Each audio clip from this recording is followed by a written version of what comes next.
Welcome I back, like the everyone, to live another part. edition of the Whole Perspective podcast. My name is Kevin Delory, Chief Lending Officer at EPM. As always, joined by my right-hand man, Kenny Phillips. He is the Senior Vice President of Lending. Today we have a special guest, but before I let Kenny do the introduction, I have to share a quick story. And this morning, I was reading through some of my notes, and Merril, I don't know, you were wearing the hat, find a way. And there was something that really touched me. I'm a dad of a 6-year-old girl. That's my only child. And the fact that Corey reached over at 12 after you found out you had cancer and whispered in your ear, find a way. I had a moment this morning that I had to go for a walk because it really made me realize how important that bond is with my 6-year-old little girl. But, I want everyone to realize this isn't a show about athletes. I know in the last 3 episodes, we had Mark Clayton, we had Charles Clark, now we have Merril. It's about mindset. It's about adversity. It's about getting through, that adversity is just a speed bump, not a brick wall. And you're going to hear a lot from a guy today that's been through a lot of adversity and has overcome all that adversity. And he's always found a way. And I can't wait to start asking him some questions. But without further ado, I'll turn it over to you, Kenny. Absolutely. Well, Merril spent 8 years in the National Football League, 7 of which with the Pittsburgh Steelers, where he rushed for 34 touchdowns. Along his journey, as Kevin said, he had to overcome career-ending head injury, depression, cancer, open heart surgery, and has used those experiences to help others face similar challenges through inspirational speaking. He's an NFL analyst for ESPN and author of several books, including Find a Way. Welcome, Merril Hoge. How's it going, buddy? Hi, gentlemen. It's good. It's good to be with you. And Kevin, follow up on your story there. I mean, we could actually do a whole segment on parenting. I believe it is the greatest leadership role anybody could have if you have kids. So obviously both of you guys are in a leadership role.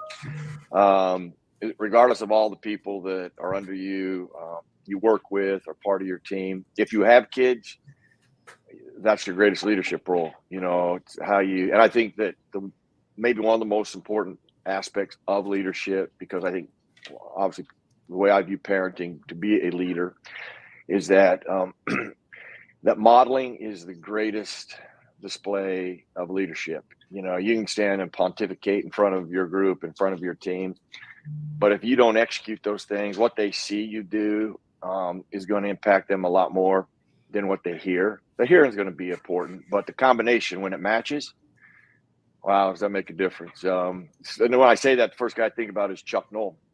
He's probably the greatest leader I've ever been around. So I appreciate that insight because, my daughter was, she was 9 years old at the time, and it was the perfect person.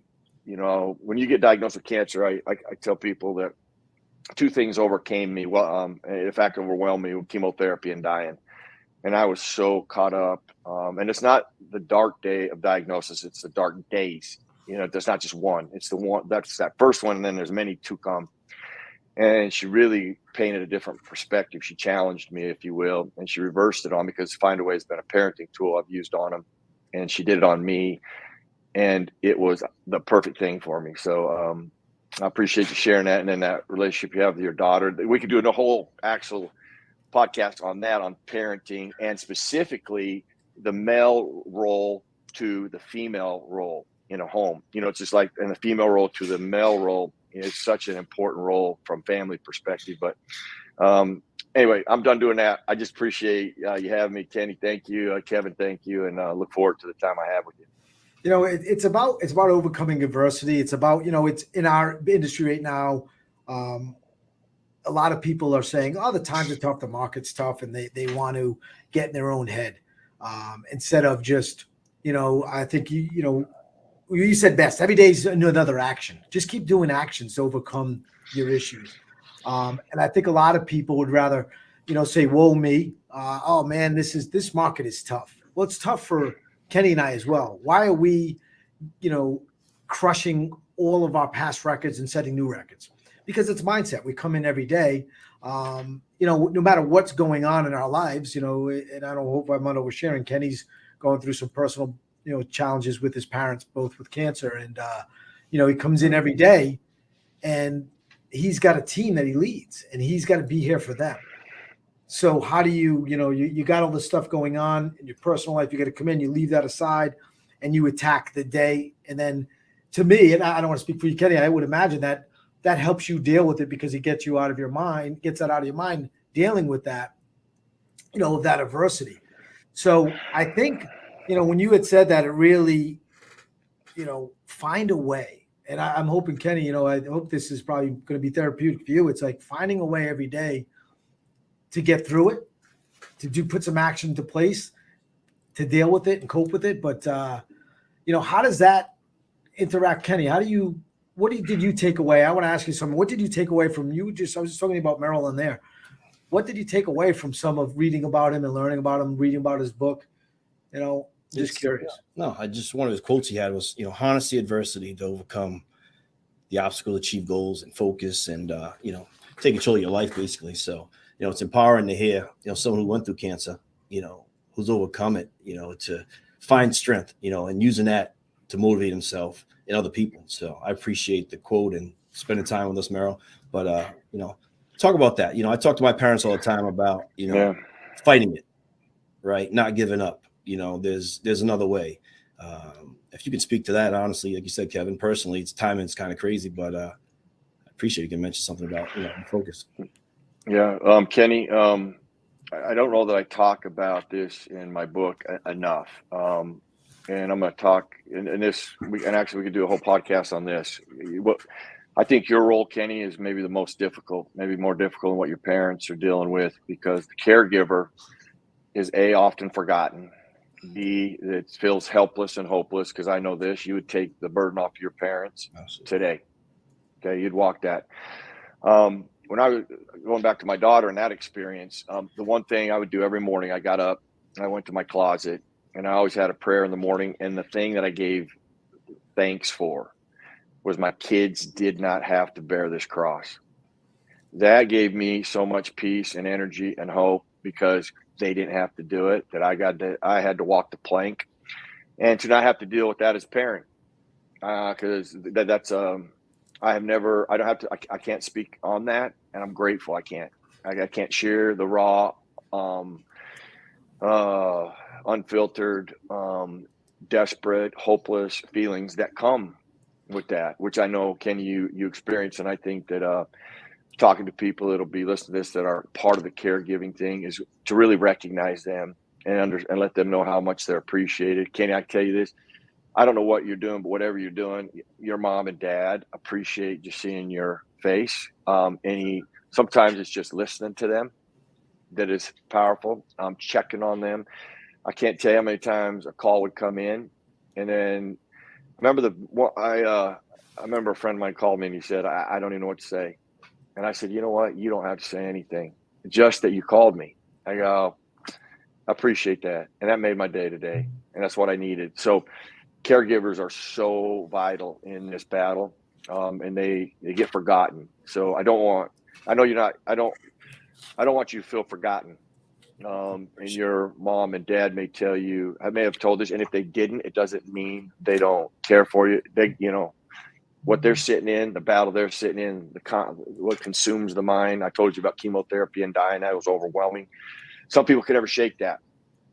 They live in that every day, even when, and I had nurses during my treatments for about 12 hours. I did about 2 years of treatment.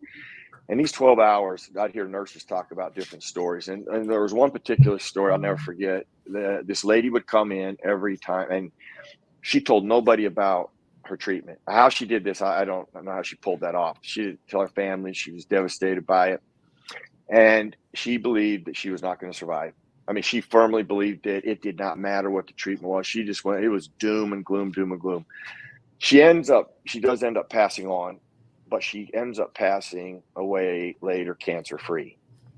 Wow. And when she said that, I was like, okay, think of how powerful that mind is from a negative approach. Okay. I mean, based on the story and circumstances that was shared with me by that nurse, she ultimately just killed herself mentally.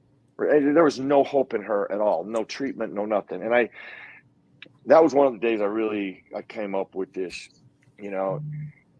the vital component we all have. It's the choice we have every day. It's the battle that we have. It's the environment you just talked about. Do you control your mind, or does your mind control you? And how you control your mind, one of the most important things I've ever done is visualizations are vital. If you ever want to do a little research, you should do it, because this right here, the greatest tool we have, the greatest asset we have is our mind. Does it work for you or against you? So Kevin, you were just talking about, the market, all the situations, and I'm not in your profession, but obviously there's all kinds of things that you have to look at. And those things you may be looking at don't look good right now. Okay. Is that going to be the focus of the day? If that's the focus of the day, you're not going any more than living in that doom and gloom. Or do you control your mind and you find a way through those things? Do you widen your scope? Do you look at different ways to do things? Do you have to rethink? We all have to self-reflect. You have to sometimes open yourself up. You've been doing things a certain way. Things have shifted. How you got to change. You take a challenge on. Somebody has more experience and you reach out to them. Hey, what are you doing here? What have you done there? I find hope in people. I'm a product of a lot of people. People who challenged me, inspired me. I find hope in people. And so if you can find a way, it's about looking at all these different options. It starts with self-reflection. What's your part in it? Are you doing your part? Is there more you can do? And you check on yourself. It's not a moment that you create excuses. It's the chance you make changes. And then you close yourself back up. And when I say self-reflection, that's why it's about just you. Okay. Nobody weighs in on this. And it's in a reflection of the mirror. And then you make changes and you leave. I like to use sports terms because they resonate and they do translate. When you look at a locker room, I've been in a couple of different types of locker rooms. These are the two environments in life that we exist to. Okay. There's a successful locker room. Okay. These things exist in a successful locker room. People self-evaluate. They look at themselves, they open up, they make the proper changes required, and then they close themselves up and they take action. And they constantly are doing that and moving and evolving. The other locker room, three things exist. They point fingers, they cast blame, and they make excuses. Nobody has ever left that locker room and garnered success. You're going to walk out with the same toxic environment that you had inside. There's no value in that. There's no growth in that. And the reason I know those, because I've lived in both locker rooms. I've experienced those locker rooms, so I can speak to them, not just from a personal perspective, but an actual real live experience from teams and playing environments like that. So if you can help people, it goes back to control your mind. I go back to the visualization. Something I started when I was 12. I remember I was challenged at school by it. I still do it. My board sits right over there. And visualizations, when you write things down, like if people have never done it, I challenge them just to try it for a year. And if you try it for a year, I bet you use it for a lifetime. But take something. Okay, you guys are in a changing environment. Take something that might be a challenge right now or needs to change or you're trying to accomplish, and start with I will. And then you fill it in after that. But always start with I will. And then write whatever resonates with you. Like I will play in the National Football League's the first goal I ever wrote on my wall. Okay. Like right now, I'm trying to build one of the greatest apps for mental health and head trauma, the physical and emotional part of head trauma that we've ever seen in our country, and giving people the right information for that. So that's a goal over there. That would be a current one. But you start with I will, and put it where you start and end your day. It could be the screensaver of your computer. It could be on your phone. We start and end our day there. But find a place you start and end your day. When you read a little bit and do a little research on this, the mind, and one of the real bonuses is when you go to bed at night, you almost revisit everything that was done or needs to be done in a positive manner. And then you get up in the morning and you revisit that. If you'll create that habit of that, I use a term I learned from Walter Payton, who was one of the greatest running back, the greatest football player in the history of the National Football League, pound for pound, still this day. His mindset, the thing he was asked in an interview, what makes him better than everybody else? And it is the most profound thing I've ever heard a human being say, because he paused for a second. He said, I want it more than they do. Then he said the most powerful part of it, every day. See, everybody wants it. You couldn't tell me, everybody want $1 million? Now let's start talking about what it's going to take to get that $1 million. Right. And then I'm going to put in there every day. Then the arms start to go, yeah, that everyday thing. But that is a pattern and a mindset that can be applied to anything and everything, and anybody has the ability to do that. It's about processing that on a consistent basis, applying that. So on those tough days, you plow through those tough days. What happens is the more you plow through the tough days, the less arduous they are, and the easier and smoother the road becomes, the more you learn how to do that. When you guys walk in the office, you get faced with something you didn't see coming, because you've developed that as a pattern. Okay, that hits you in the face, but it doesn't stay there very long because you've equipped yourself with ways to handle it. And I've learned that from so many different people, from Aristotle to Chuck Noll to Walter Payton. And those tools now at 58, yes, they're applicable a lot easier now than they were at 12, but developed over time, anybody can apply those. Right. And that's part of what my message is help people realize it's all you. It's all right here, and it's all here, and it starts with you, but it's about those things of every day and trying to be uncommon. Pick a locker room. Hopefully you pick the successful one, and the one that, where you're going to constantly check on yourself, evaluate, make changes, and then take action versus sit in that toxic locker room. Well, you named a couple of things. One, thank you. Kenny's a really good friend of mine. He's like my brother. And, I really had no advice. I haven't gone through anything that he's going through like you have. You answered 3 questions. I don't even know if I was going to ask you the difference between winners and losers. You nailed it with the locker rooms. I knew what locker room I want to be part of, right? And it's funny, I did have it on here because you said you were a product of people, and the Walter Payton thing stuck out to me as well. And I have it on there. I want it more than they do, and I want it every day, even not just on Sundays. I want it every day in practice, and I thought that was awesome. And I think Mark Clayton said the same thing last week. What made me great was that every day I wanted to challenge everyone. I wanted to be the best punter on the team. I wanted to be the best kick returner on the team. I wanted to be the best receiver. I wanted to throw the ball further than Marino, and I thought, that's the mentality. And it's funny when people approach me and say, well, how are you guys doing it different? It's not like a competitive advantage to me. I tell everyone, I want everyone to be successful. I get up every day because knowing where I come from nothing. I worked my ass off to get to where I am today. And I want to keep going forward. I never want to go backwards. So when I get up, I attack the day every day. All right, we got problems? Okay, I'm going to have to put a little more time and effort in today. Dana, I'm not going to be home after work. I'm going to be late. I got to get stuff done here. And I think that's the difference. I think people just give up too soon. They just say, this isn't for me. Oh, man, the market's so bad, I can't do it. Bullshit. Give it a little more. Give it 10% more every day. Yeah.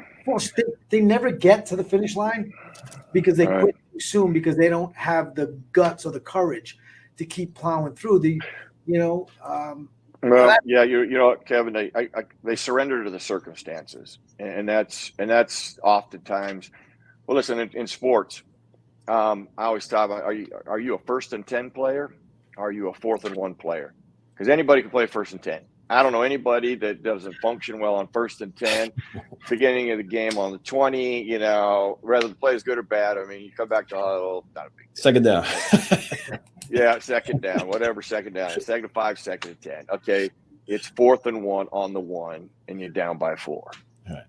Okay, then you get in the huddle. Now, I'm going to tell you this. I've learned this, and I will speak to this because I've been in those environments. And I know that's why I love sports, because you get in those environments in those critical moments, and you find out about people. You find out about, what's your makeup.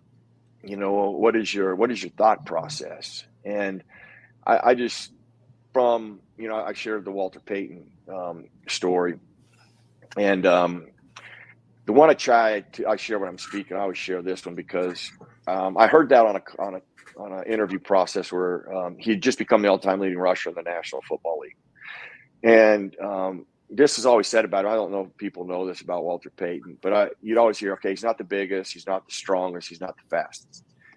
He's just the best.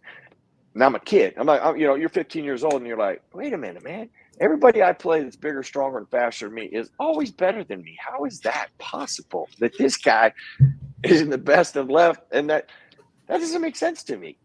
And it was the called Winning in Life tape I got.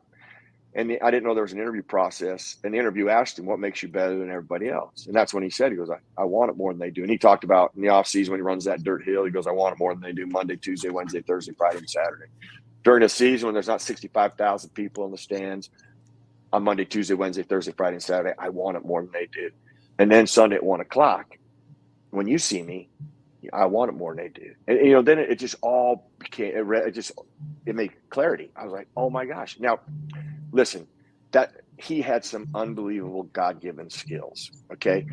But what did he do that every one of us can do? He got everything out of that God-given ability. Okay. The greatest personal gift we can all give ourselves is to get the most out of our God-given abilities. Does that mean because I did that. I learned that at age 15. I applied it. Some of the great experiences of playing for the Chicago Bears is Walter Payton, even though he was retired, came around the facility. I learned a lot about Walter Payton aside from being a great layer. There's a lot of layers to Walter Payton aside from a great football player. But at the end of my career, I had peace, even though the way it ended, it was not the way I'd scripted it. Not that many do. It ended prematurely. And it took me a while to realize this. I looked in the mirror one day and I was taking inventory. What more could I have done? What more could I possibly have done? And it wasn't until that moment of self-reflection that I got clarity. I'm like, oh my gosh, you got everything out of your God-given ability. Yeah, it wasn't as great as Walter Payton, but you got everything out of it based on, things you learned from people like that. And I finally had peace. I was like, gosh, dang. So have peace with that. It's not a way to say, oh, it's a consolation for not being as great as Walter. Okay, I got everything out of my God-given ability. That's all you can ask of yourself. If you can, that's why self-reflection is so important. That's why you're in charge. You're the one responsible for that. Don't let anybody else weigh in on that.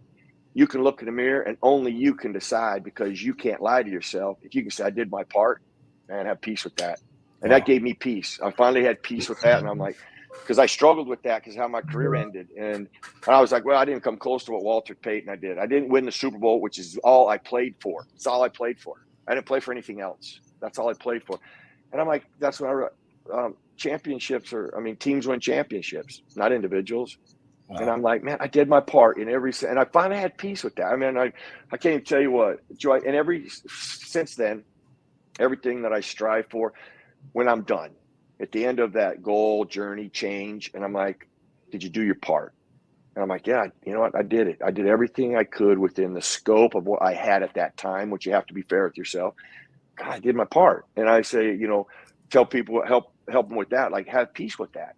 If you can say you've done your part, man, there's no greater gift you can give to yourself than say, I got everything out of my God-given abilities. I did my very best. Have peace with that. Wow.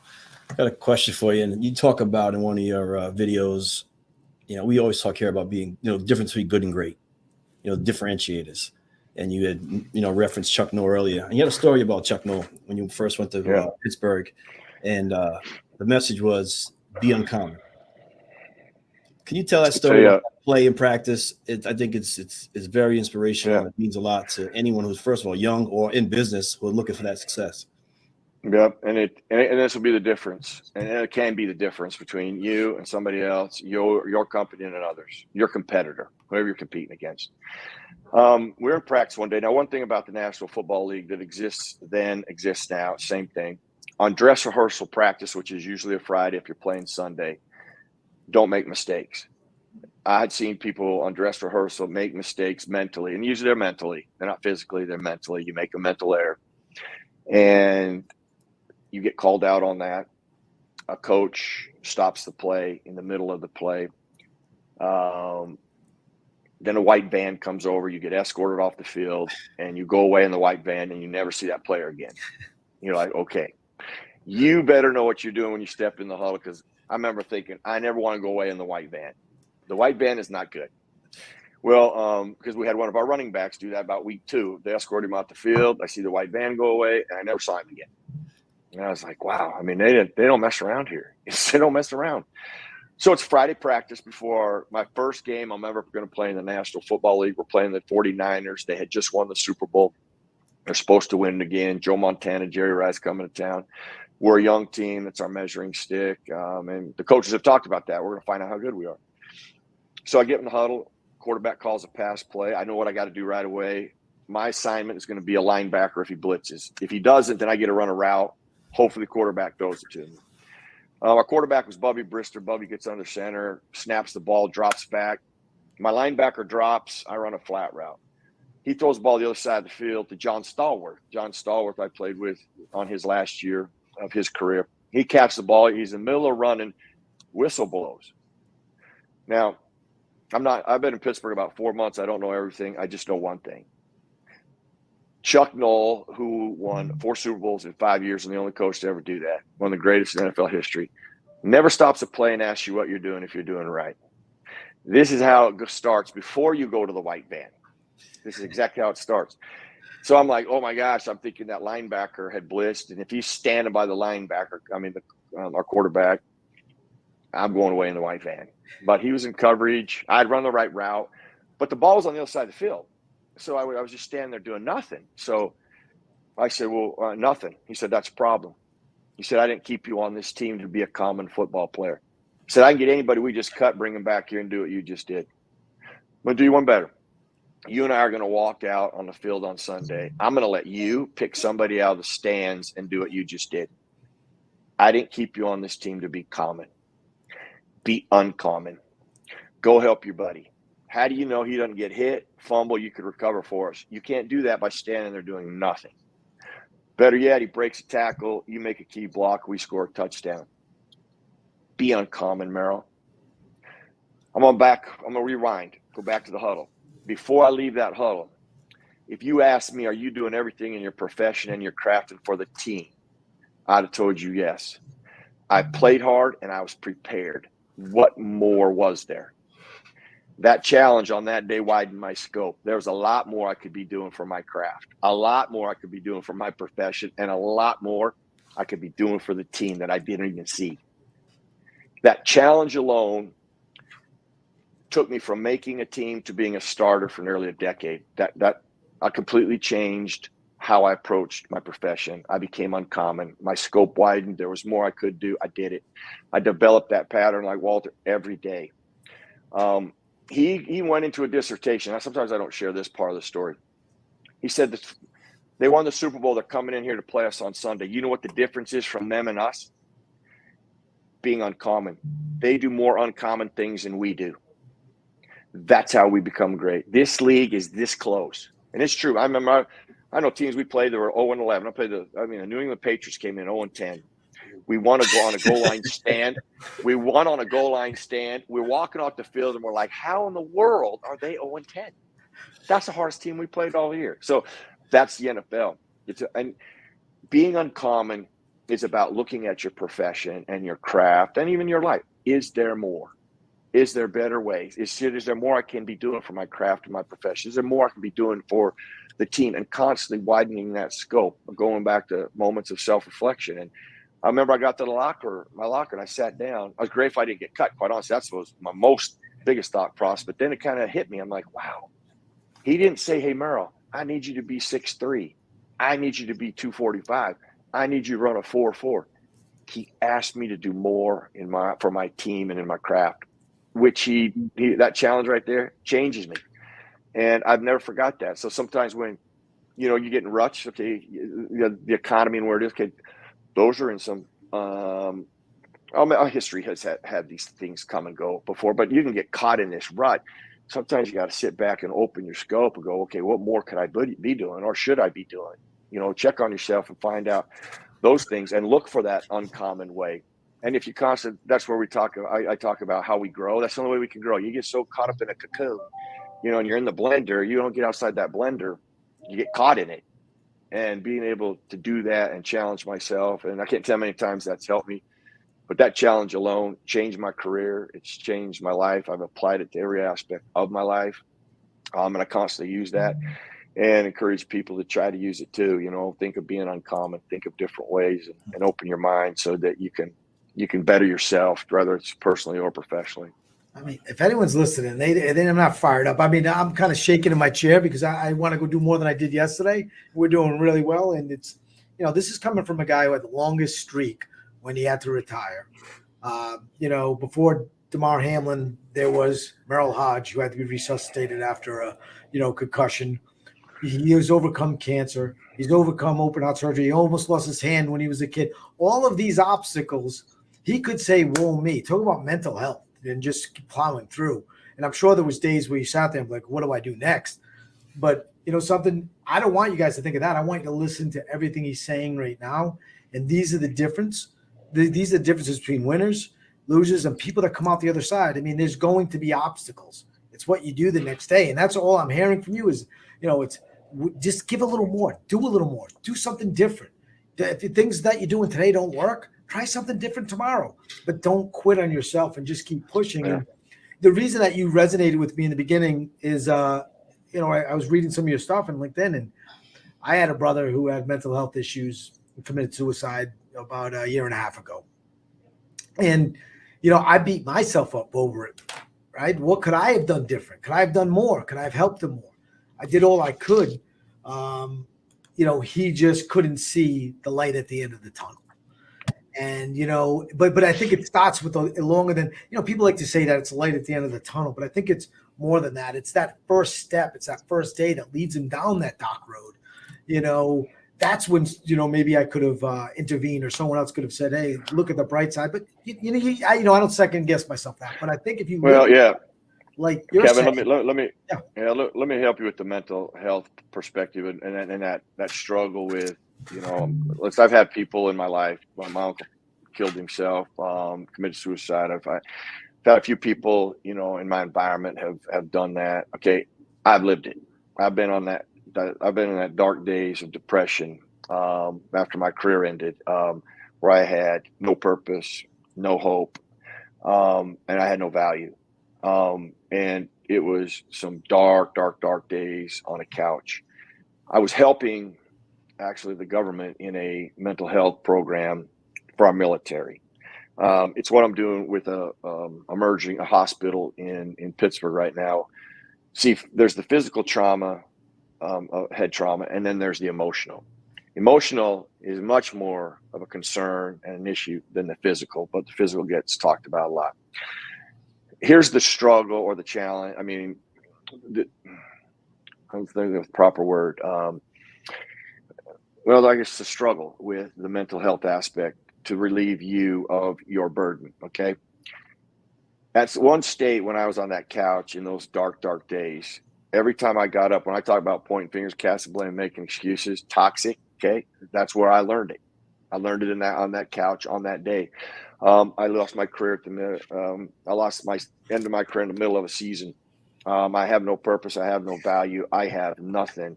I'm angry. I'm every aspect you could think. I'm the woes. You name it. That's me on that couch. What changed?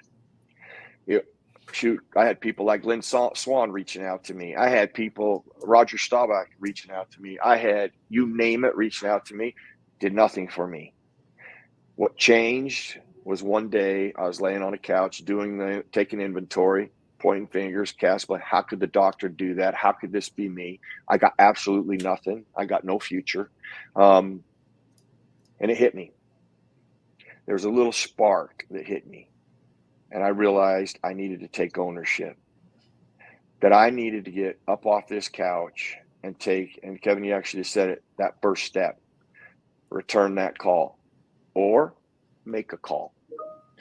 We have a responsibility in that state. Now, if that person can never get out of that state, Kevin, I don't care how gifted you are, Kenny, I don't care how blessed you might be and articulate you might be, and the tools you could give people, if they are not going to take ownership. Now, ownership doesn't mean, okay, it's your fault. Ownership means I'm breaking a chain. I'm ending a cycle. I'm done with that. I got freedom when I took ownership. I now got to move forward. Yes, I'm going to have to put the plow in, and I got to dig a long way. And I'm not saying I got up off that couch and everything just fell into place. It was beautiful. I told you it was 5 years later where I finally had peace. That's how long it took me. But I returned the call to Lynn Swan. And I just thanked him here last year, just in gratitude for what he did for me. He knew I was interested in broadcasting. He reached out to me because he was part of the ABC team, Jackson and Greasy and, the best, they're the number one team in college football at the time. Michigan was playing in Champaign, Illinois. I was playing with the Bears at the time. I had a buddy drive me down, and I really just shouted him for a couple of days. And, it started to help me go forward. It was the start of it. But it didn't start unless I got off the couch. And that is, I know, frustrating, Kevin, and Kenny, when you have somebody in that state, if you can't get them there. I tell the government, the first thing I said was, listen, if we can't create ownership, we create the greatest program in the history of mankind. If they do not want to be a part of it, if they don't find ownership in it, I don't care. It ain't going to help anybody. And that's the hard thing about mental health, Now, that still doesn't mean you give up on people. Still, you provide those things and hope that spark does hit. But you can only do so much, and I'm trying to relieve you of a burden, because I think, I've dealt in that environment, and unless people understand that, and I try to help people understand that, you did your part, Kenny. Like, I want you to have peace with that. You did your part. I mean, Kevin, you did your part on that. And, Kenny, with your parents, you're doing your part, and have peace with that. That doesn't mean that you're going to solve it. It just means you've done your part, and have peace with that. And, people who might be struggling a little bit, taking ownership is a way to end it. And it gives you freedom to move on. And man, that was powerful. That was my first step. And then moving forward, and that, that led to one thing after another thing started building. Find a Way became a vital component in that act, because Find a Way is about taking action. Do something about your circumstances. We all know, no matter what your goal is, challenge, deadline, dream might be, something has to be done. I think we're all smart enough to know if you do nothing, well, nothing's going to be your result. I mean, that's just pretty simple. So you have to do something. And oftentimes something leads to something else. It may not take you. Like, I've had many goals where I was like, holy cow, I got so diverted on the journey that I didn't even get to that goal. But thank goodness I did it, because I never would have went here. I've never been disappointed. I think I've accomplished every goal I've ever had. It didn't mean I achieved it, but I accomplished something. And that to me is a success. Wow. Awesome. You helped. Geez, today was like a therapy session. I don't know. I'm hoping the audience is going to get a lot out of this, because there's a lot of great stuff in there to unpack. You just helped me out with something, I'm sure, with Kenny as well. We do have I already know the answer, but we have a staple question we ask. We'll let Kenny ask our staple question, but I'm pretty sure I know the answer already. Sure. Yeah. It's a staple question, really about defining value. How you define your value, whether it's with your family, in your industry, in your inspirational speaking. How does Merril Hoge define his value? I tell people all the time that the most important person in my life is me. And I don't mean that selfishly. What I mean is, I invest in me, and that's why I get up early in the morning. I get all my stuff done, because then the rest of the day I can devote to others.